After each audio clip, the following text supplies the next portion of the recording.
listening to the Art of Homeschooling podcast, where we help parents cultivate creativity and connection at home. I'm your host, Jean Miller, and here on this podcast, you'll find stories and inspiration to bring you the confidence you need to make homeschooling work for your family. Let's begin.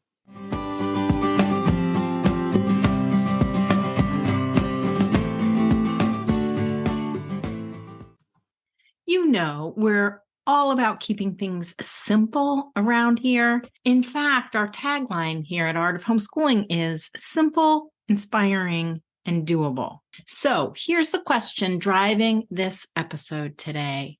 How do homeschoolers stay organized while keeping it simple, inspiring, and doable? That's what we're talking about today. Simple organizational systems for homeschoolers that work.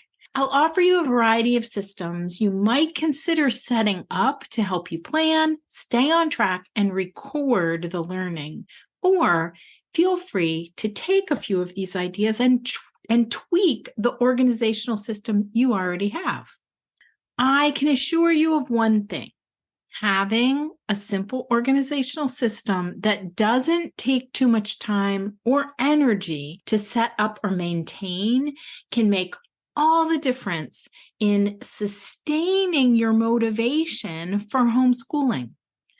Let's start off with a question.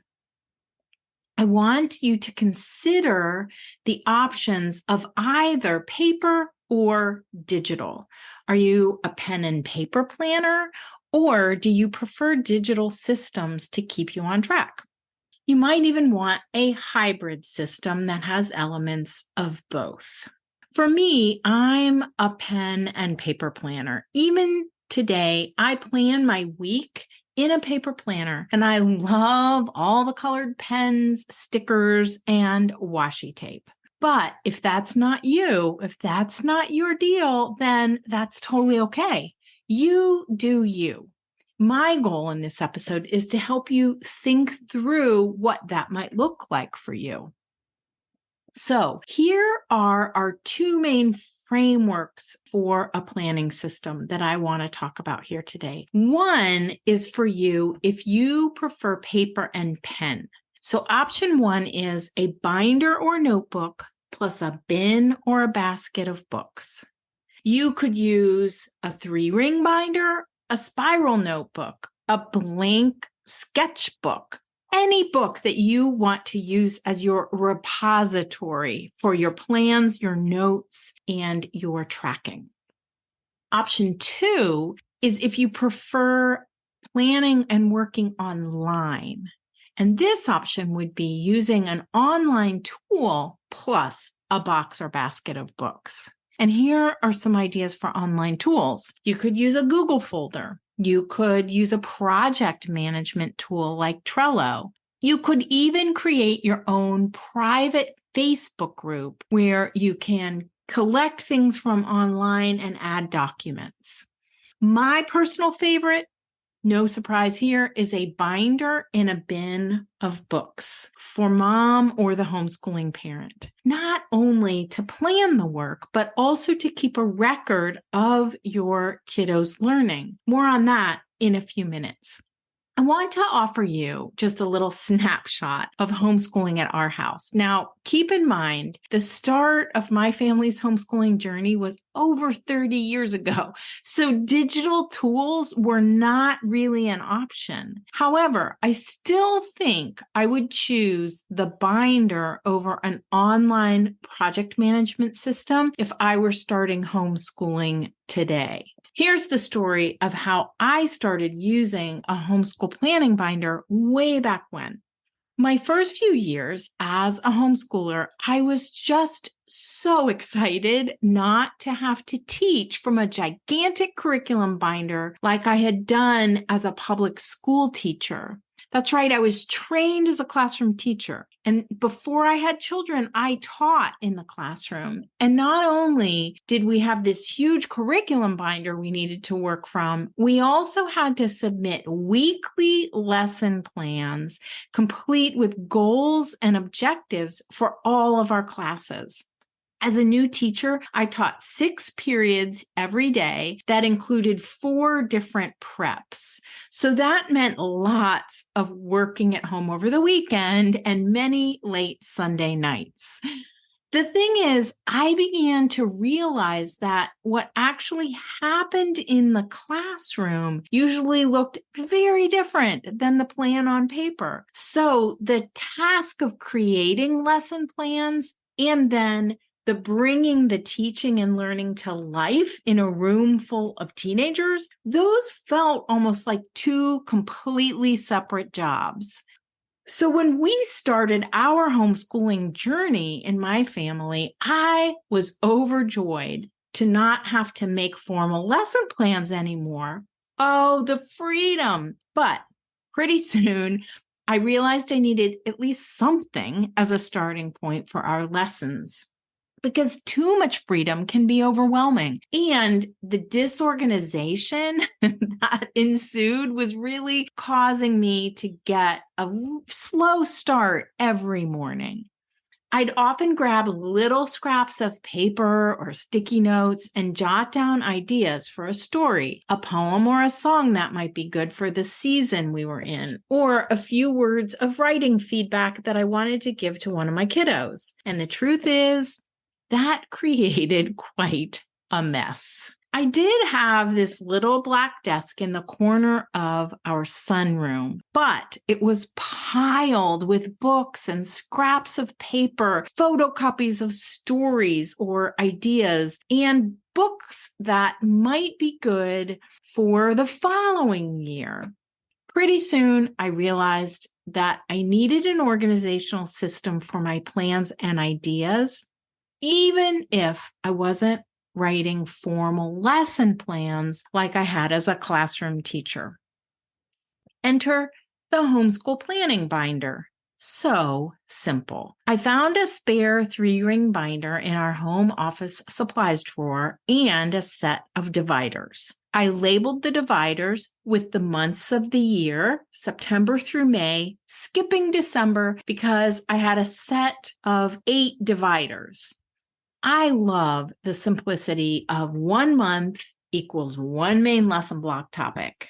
Next, I created a simple grid for the week in a Word document on my computer, like a planning template. And I printed those out, enough of them for each week in the coming month. And voila, I could start filling in my ideas and plans for the coming week and beyond. This helped me to plan ahead, wake up and know what I was doing each morning, and have a place for notes about what we did that day and what we might want to do in the future.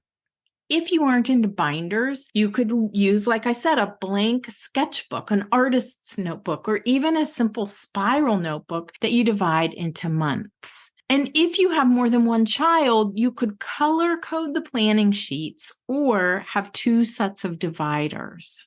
The planning sheets that I created way back when were the seed of an idea for Art of Homeschooling's Holistic Planning Pack.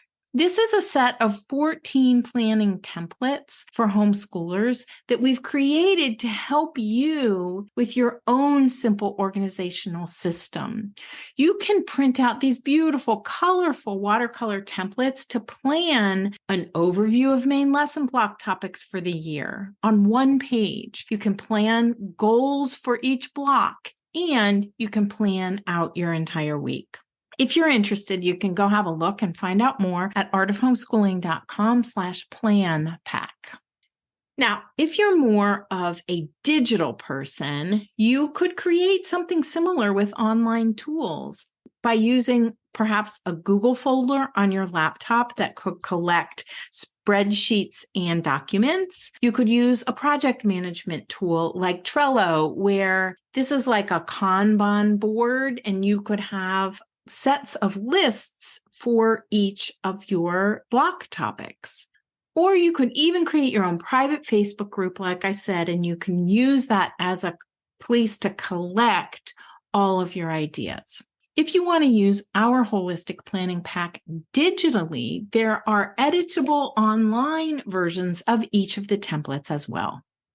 Now, in addition to planning ahead, a homeschool organizational system like this can help you keep track of the learning as well. So even when you don't have extensive notes on what you'll be doing next week, and we all know that sometimes happens, all you need is an overarching goal and some resources.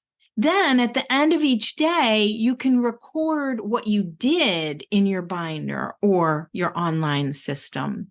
This is formally known as backward curriculum design, where you identify a desired goal and then gather evidence of the learning as it happens. We even have a template in the holistic planning pack that's an all-time favorite called The Learning That Happened This Week, a place for you to record all the activities and aha moments experienced in your homeschool.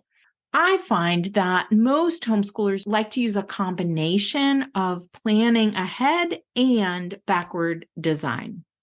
Okay. Back to my messy desk 30 years ago, I also needed a place to put all of my books that I'd be using for our current main lesson block. I found that I just kept pulling books off the shelf and making piles and then moving on and resorting and making new piles. So what I did was I grabbed an extra one of those cloth bins, those cubes from one of my kids' rooms. We used those cloth bins in each of my kiddos' rooms for their socks and sundries. You know, those cubes that fit on a shelf or in a cubby. I took one of those bins and put all of my books that I would be using in the coming month or in the block that we were in. And wow, suddenly I felt so organized with a planning binder and a bin of books. Now, keep in mind that all of these ideas for simple organizational systems not only apply to the homeschooling parent, to us, but can be mirrored in a similar setup for each of your children. They can each have a basket of supplies that they're responsible for getting out each day. They can have a box for their main lesson books that they're working in and include in their independent readers, fiction, nonfiction, and other reference material. And as they get older, you can create a binder for each of them or really set up a clipboard with checklists for each child. You can really customize your organizational systems so that they work for you and your family. Whatever you do, just remember to keep your systems simple. I want to invite you to keep this wonderful quote in mind from American jazz musician Charles Mingus, who said, "Making the simple complicated is commonplace. Making the complicated simple, awesomely simple, that's creativity." Thanks so much for joining in today. And you can find the show notes for this episode at artofhomeschooling.com/episode 150. That's all for today, my friend. But here's what I want you to remember. Rather than perfection, let's focus on connection. Thanks so much for listening, and I'll see you on the next episode of the Art of Homeschooling podcast.